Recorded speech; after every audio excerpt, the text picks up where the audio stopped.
Hey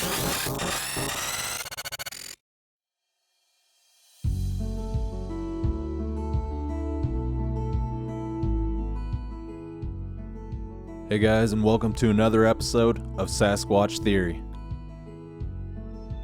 In this interview, I come in contact with a gentleman from Tennessee who has experienced some very unusual activity in the Chattahoochee National Forest.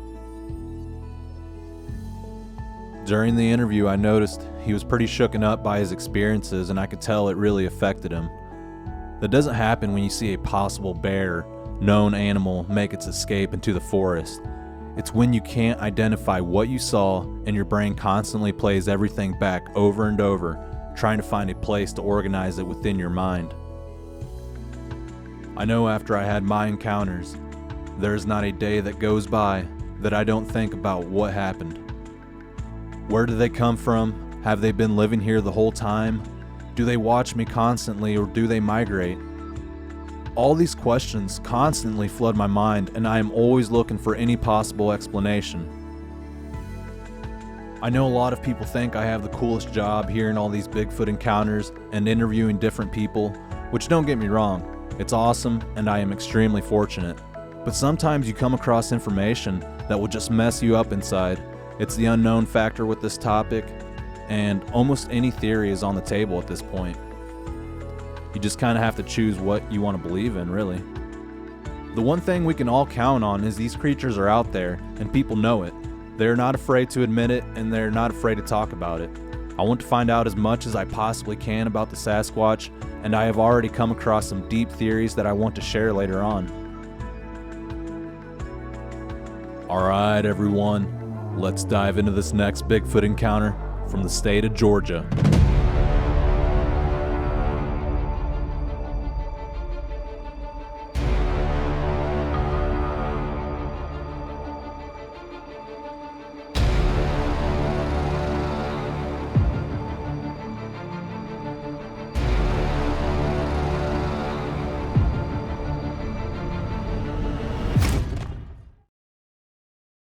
Hey Nate, welcome to Sasquatch Theory, and I appreciate you being on the show. Hey, good to talk to you. Yeah, absolutely. If you could, would you tell me a little bit about yourself and your Bigfoot experiences from the very beginning all the way up until now? Well, I'm 51 years old. I live in Appleton, Tennessee, which is east of Chattanooga. It's close to the Georgia line. I grew up hunting, fishing, camping. I developed a pretty keen sense of awareness at an early age. So around 92 was my first experience. Before that, I knew nothing about Bigfoot, Sasquatch, except for the In Search Of episode back in the 70s with Leonard Nimoy. He did an episode with the Patterson-Gimlin film, and also the $6 Million Man had the episode with Bigfoot in it. That's all I knew. So my friends and I had planned a camping trip one weekend. And I had taken all day to pack and do inventory and make sure I had everything. And we come down to the last minute, my friends backed out. And I was determined to go, although it was later in the day. I just packed up and went myself. So we normally camped around North Georgia mountains, which Chattahoochee National Forest. It's the foothills of the Appalachians. The Cuyahoga Wilderness is in there. Cuyahoga Wilderness is 37,000 acres, I believe, out of the Chattahoochee National Forest. And so going in to the forest there, it's getting kind of late, and I am forced to pick the first site that I come to. So I pull in there. It's close to a creek. Just ring enough for a truck to pull down in there. I'm setting up camp. Got the tarp tied over the bed of the truck, and the fire going. And by then, it's time to eat dinner and turn in. So stoke the fire up and hit the sack. Sometime, I don't remember what time it was. It was sometime early morning hours. Had to have been. Here's something crashing down the bank on the other side of the creek.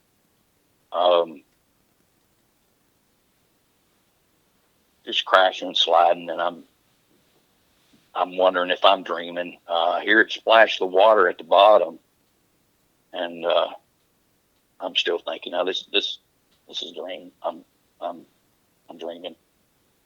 So it's a couple splashes through the water, and it steps out onto the bank into the campsite there, and it's taken a couple steps, and by then it's close. It's in between the truck and the fire pit, and I'm still fighting the battle with myself, wondering if I'm dreaming. And I'm looking for a shadow flicker of the flame that from the campfire.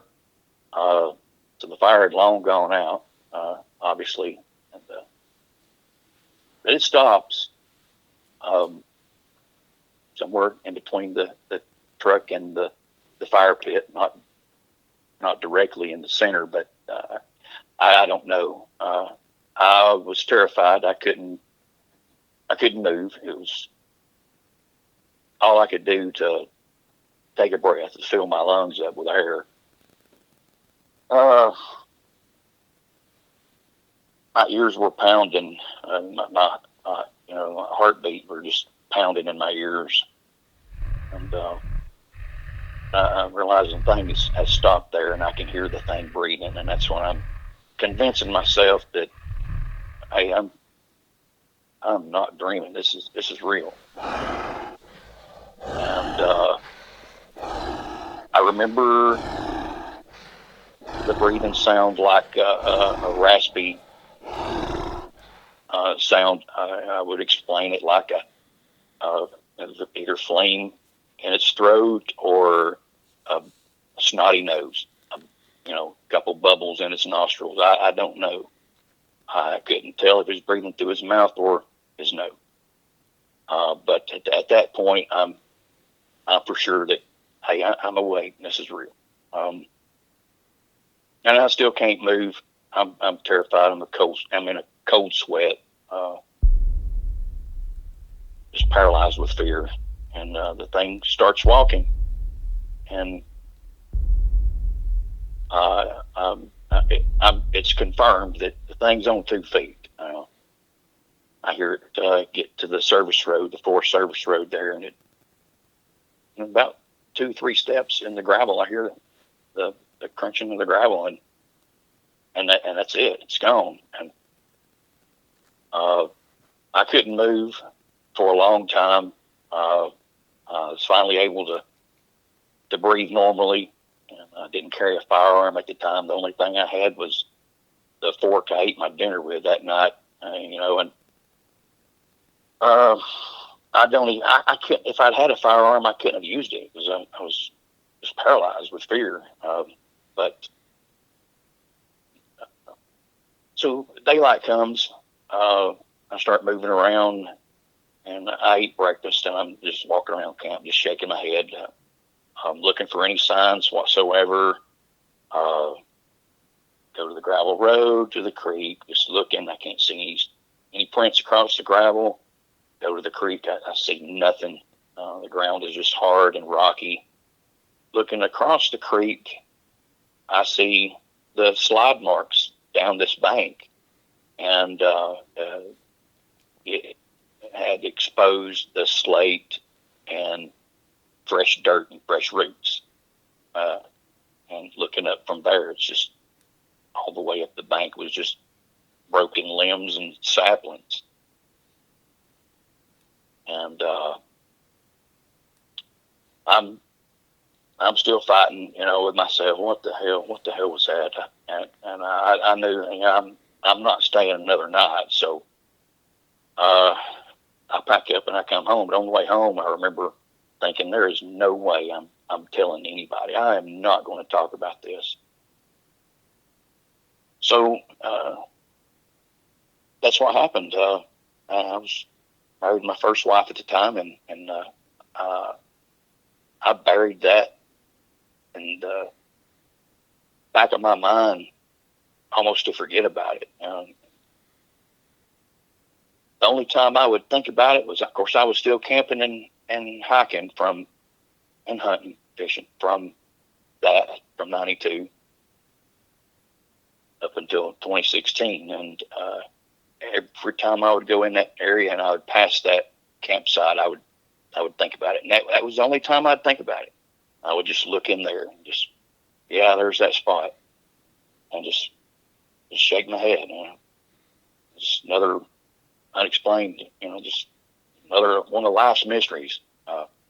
So this one particular time in 2016, I decided to camp. Again, I was by myself, and I go in that area, the same road in. This time I'm going 4 miles past this place, so it's 4 miles deeper into the forest there. And there's a boondocking site that was open up.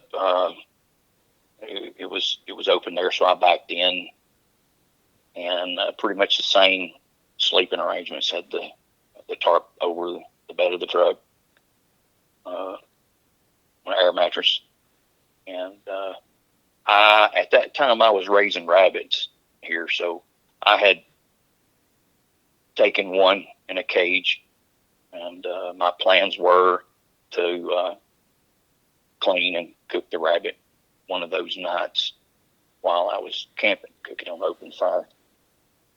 So first night,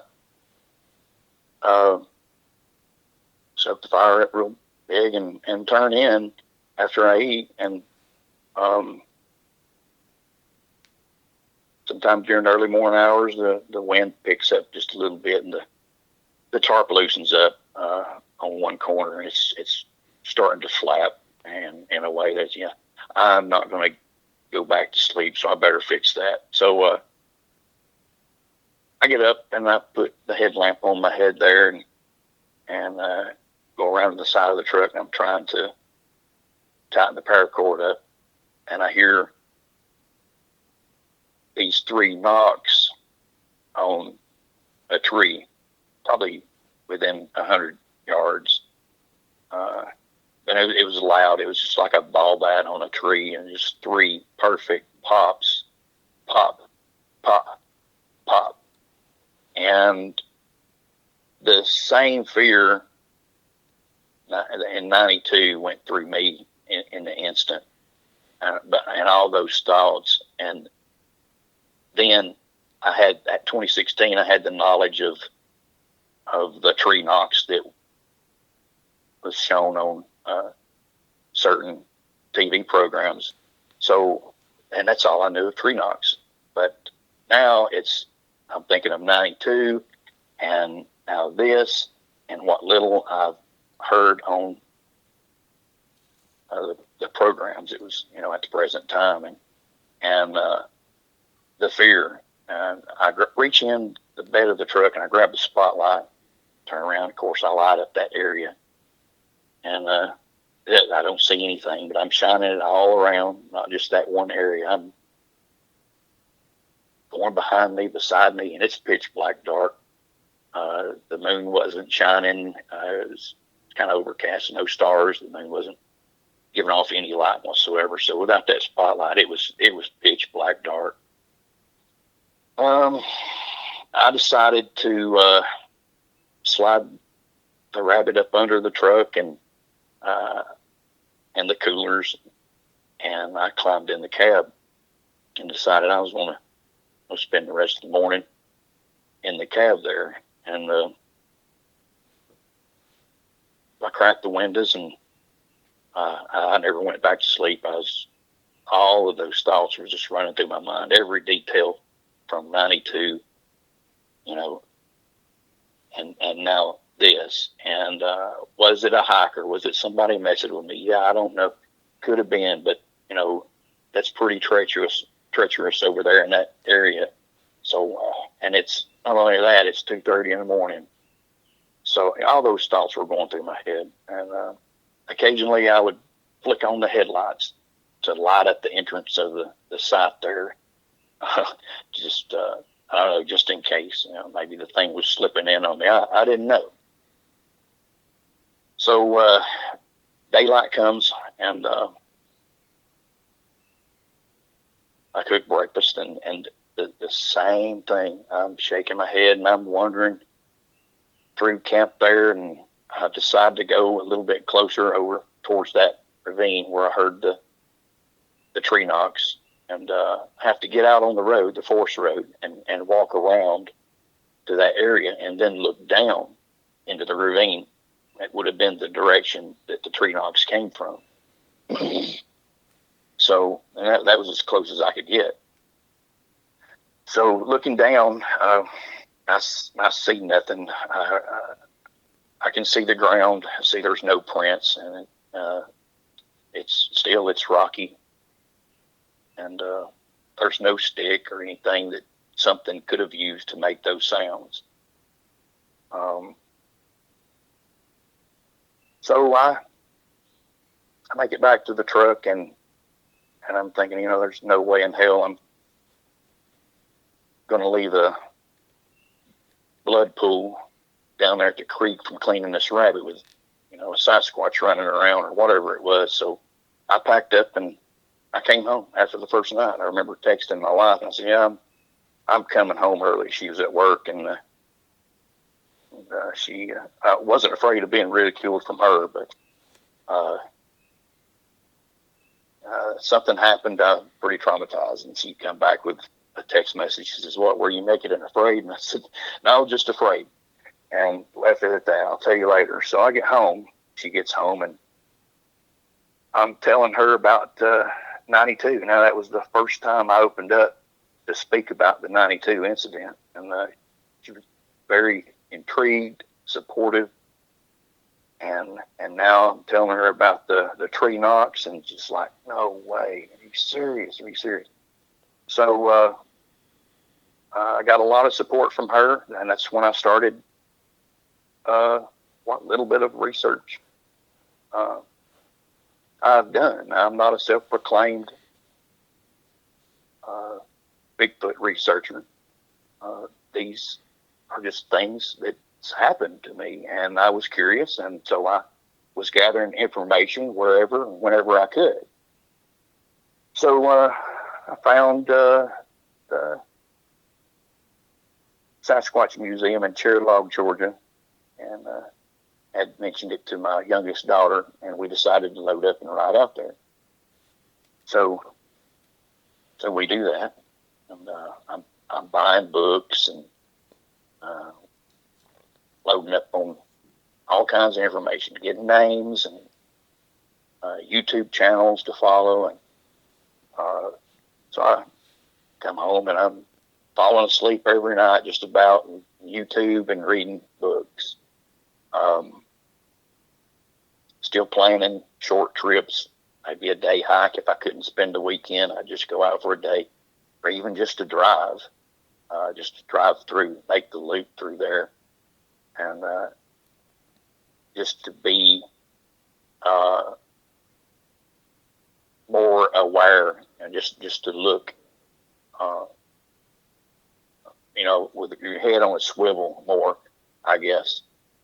So a lot of time passed, few months pass. I decided to start camping in a horse trailer.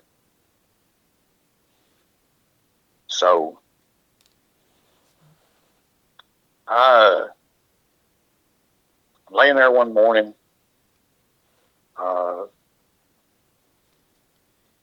and it's about 4 a.m. I know. I look at the phone there, and so it's about 4 a.m, and I'm just waking up good. I'm stretching, and I let out a groan while I'm stretching, kind of most people do. Ah! And I realized that it echoed through the valley there. And, oh, that's cool. And then I hear a single knock. And so I'm all excited. I grabbed the phone. I had no recorder, no audio recorder. And so the only thing I could do that I could think of was start a video in hopes that I would record something if it even happened again. So I ran out of the trailer, and I had some dogs with me, 2 dogs. And so I started a video. And I noticed the dogs one of them gets up and he's kind of wandering around with his tail between his legs, and the other one's not even getting up, but she's got her nose up in the air. And I hear this knock in the distance, and I actually recorded that. And I was so excited. I wanted to see if I could get any other response. So I give my best Sasquatch yell, and lo and behold, I heard another knock. And some movement off in that direction. So I was pretty excited about that. I don't make that a habit, but it was just something, the spur of the moment. So hiking in that same area, a couple months after that, maybe a mile past that boondocking site, up on some more ridges. We're hiking, and all I've got's a pair of binoculars. I'm small time researcher. I'm not self-proclaimed. I didn't run out and buy all this fancy equipment. So this pair of binoculars I've got it's antique. It's got the lens are starting to fog up on the inside, a little bit. So we get a mile out into the woods there on a trail, and we hear this rock clacking sound. So I stop. She takes a couple more steps, and as you hear that, she says, "Yeah, sounds like some rocks hanging together to me." And so I'm looking through the binoculars out into this one direction, and I see what looks to be a stump. As it was almost too far out of range for the binoculars to really see any details, but it looks to be a stump. I could explain it off as being a stump, but I'm looking for the rest of the tree, looking on the ground. I'm shaking my head, and she's like, "What?" So I pass the binoculars to her, and I'm trying to turn her head and point and describe where it is, and she finally zeroes in on it. And she said, "Yeah, it's a stump." I said, "Is it?" I said, "Where's the rest of the tree?" I said, "Why would somebody trek that far over all this to cut one tree and pass these hundreds? Where's the rest of the tree? Has Mother Nature done it, I don't know." I said, "Well, all right, let's do this. Let's put a stick down in the mud there, and we'll go on a little ways, and when we come back out, we'll stop, and I'd like to hike over there as close as I could, if not all the way, and check it out." Okay, so we did that. We go in about another mile, and coming back, we stop at that point there, and I've got the binoculars first again, and I'm looking, and now the sun has changed. The sun's moved quite a bit. It's shining directly in that spot at this time, And I'm just shaking my head. And she's, what's going on? What's going on? And I just give them to her, and she's looking. And she's looking, and she finally says, bullshit.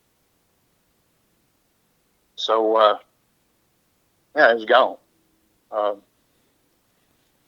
So we leave, and we're discussing that, and we realized that when we first seen it, the force was dead. And but on the way out, and when we got to that point, we had, the force had come alive. We had heard crows, coyotes, all the little birds flicking through the leaves, you know. And but yeah, we were just reminded of how dead silent everything was when we were peering at this thing through the binoculars. So we come home. Several months passed, and maybe a year, and I'm still falling asleep in all the research. And by then, I'd come across your channel, and I'd sent a couple emails out over the past couple years, and still planning a hiking trip every chance I get at that point. And one weekend we decide to go out there, and we pull in to the boondock site where I'd heard the tree knocks, where the rabbit situation. And, so I'm explaining it to her, and I said, yeah, well, I heard the knocks over here. And then when I heard the knocks when I was with the dog, they come from that direction down there, and the trail here leads down to the creek. Well, let's hike down there. Okay. So we get down to the bottom, and we get off trail, kind of meandering with the creek. And I see a sapling about 3 inches in diameter that had been twisted and snapped, about 5 foot high, and it was a green stick break.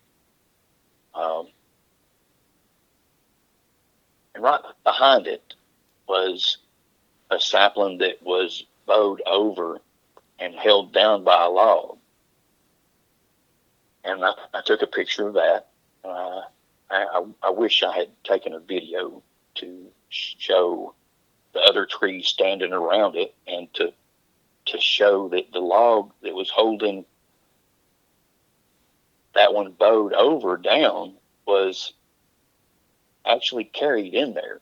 It's what we decided. It did not fall from anything. There was nothing around, no broken tree that this thing had come from. This log was moved into this area and placed on the top of this sapling after it was bowed over.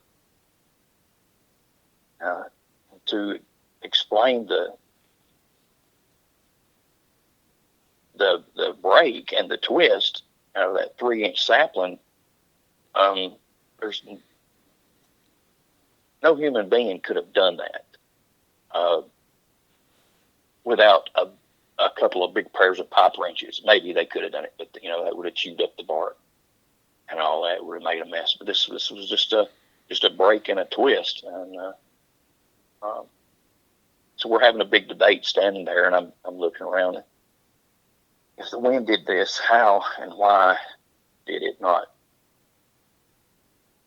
blow over these dead, rotten pines that are 30 foot tall? Why are they still standing? Why would the wind twist when it would break a sapling? Where did this one come from? And we looked and looked, trying to find a stump hole that one was holding down the bow. The only explanation we come up with, the thing was moved in there. It was carried in there. For what reason, I don't know. So that that was just that was just another mystery. It's another piece of the puzzle. And every chance I get, I'm planning and packing for another hiking trip or a camping trip. I'm actually getting ready for one next weekend, Memorial Day weekend, so I'm excited for that. So one more thing. About 3 weekends ago, I took the dog out there hiking, same ridges. I just went in a different area and hiked about 4 miles. And I seen a sapling that was broke about 4 or 5 foot high on top of a small bank. And there were slide marks in this one area and down this grass. And the grass was pulverized. The vegetation there just on that slope from the sapling. I found that interesting. Snapped a picture. And I'm not big on taking pictures or anything like that, but and I'm not trying to prove anything. It's just for me, it's just an interest. It's something that I'm interested in. I want more answers. So that's basically where I'm at today. Okay, Nate. Well, I appreciate you sharing your experiences. I have a few questions for you. Sure. Okay, in 1992, at that small creek, you heard that crashing sound into the creek bottom. Do you think by some chance this Sasquatch was observing you and maybe he stepped in the wrong place and slid down that embankment into the creek? I really don't know.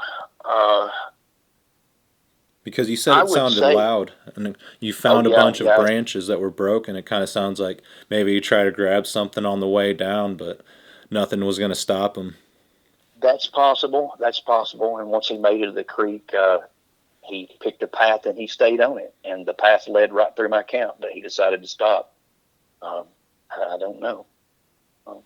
Yeah, and But it is possible. you mentioned yesterday in that area of the United States, there's no gators or anything like that.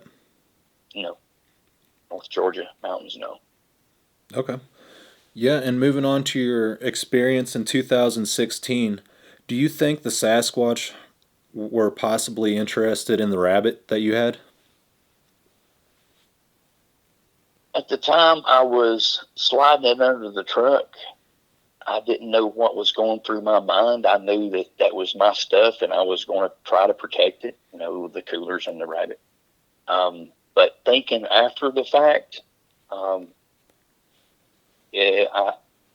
it's possible that the thing wanted to scare me off and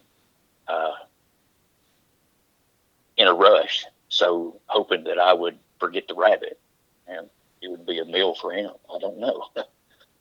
Yeah, and when you woke up and yawned, you said you heard 3 knocks. Yeah, that was actually there was actually a year or two in between the rabbit situation, the rabbit experience. Yeah, but you were camping in that same area, but you said you went Yes, 4 miles deeper. 4 miles deeper from the first experience in '92. Yeah, so that's pretty close. Yeah. Okay. What are your plans in the future as far as researching Bigfoot? Are you going to start going to different types of Sasquatch gatherings and meetings, or do you plan on camping more out in the national forest? Both. We actually made reservations for a convention in Gatlinburg yesterday. A matter of fact, their first one was 2019, I believe, and had missed one since. Just it's kind of a hobby, and you pick up more information, and you meet some interesting people. Some of the people there are well known with their YouTube channels and books, things like that. And as far as camping and hiking, yeah, at my age, the doctor says you need more exercise. Guess what I'm doing? I want to go hiking. So yeah. Okay. One important detail. I'm not sure if you mentioned it in this phone call, but you talked about it last time. Is when you saw that creature or the stump, it was like a red color, but you were hearing rock clacking happening when you guys were looking at it?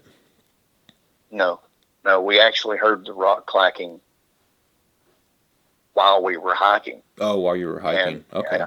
And then we stopped all of a sudden. And I am searching. I grabbed the binoculars, and they were hanging around my neck, and I'm searching in that direction. And the only thing I could see was this stump. Yeah.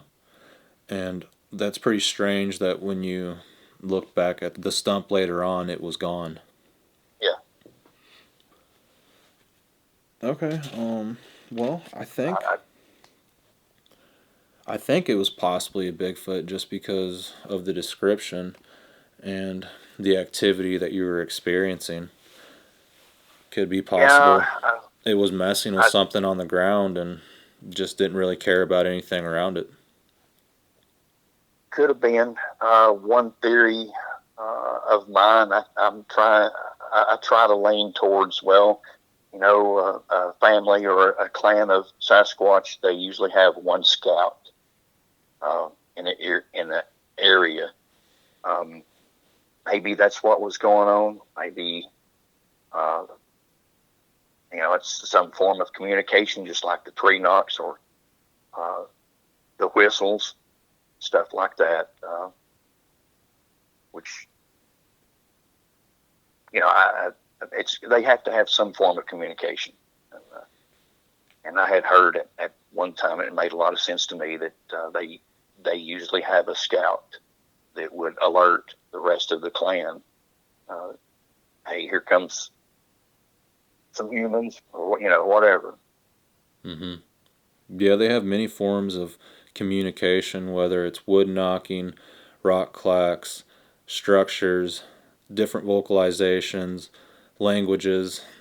It just varies, and it ranges in all kinds of different various forms. Imitation of different animals. Yeah, the list goes on.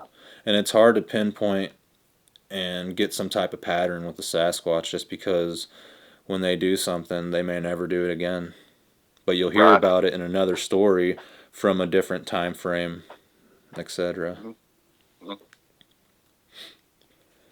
All right, well, I think that about answers all my questions, and yeah, I appreciate you sharing everything with me. No problem. All right, Nate, well, if you experience anything in the future, certainly get a hold of me and let me know. Sure, I'll do that. All right, yeah, and do you have any questions for me before we end the show? No, I just appreciate your time and what you do. Carry on. Well, thank you, and I appreciate you watching the videos and sharing your information. Sure. All right, well, you have a good day, and you take care, sir. All right. Thanks, Miguel. Bye. Bye.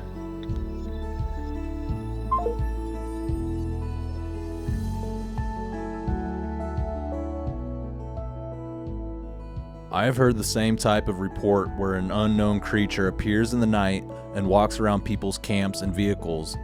The people often report hearing some type of big animal breathing in the distance and pacing around all night, basically.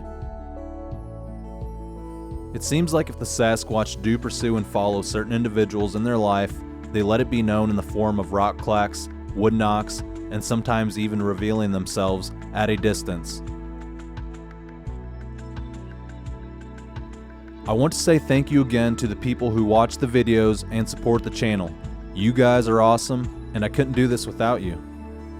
If you have a Bigfoot encounter that you want to get off your chest, send me an email at sasquatchtheory@outlook.com. Please do not put your story in the comments for me to read. If you want your story to be heard, please reach out to me and follow the steps just like everyone else. There is no traceability in the comments, and it makes it really hard for me to go back and find it in the future. I also wanted to mention that I will be reading off all these emails that people have submitted these next couple of months, and you guys won't want to miss that. Alright everyone, that is it for now, and I will catch you guys on the next one.